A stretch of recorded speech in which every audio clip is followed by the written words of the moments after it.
बस थोड़ा सा। तनी सा।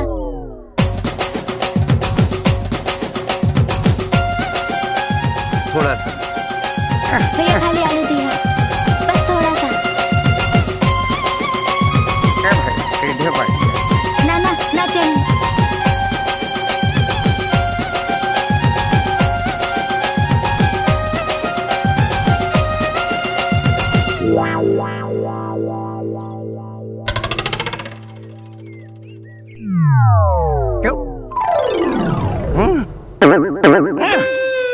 का गंदा इशारा करो तारे के कर नहीं का भाई कहां डाल लोड़े तू हम ना खाए ज्यादा नहीं हम तोरा से कहले रहनू कुछ ना बोले के का बोल ले हो हम चाचा हम बोलनी ना, हम तो इशारा में पूछनी।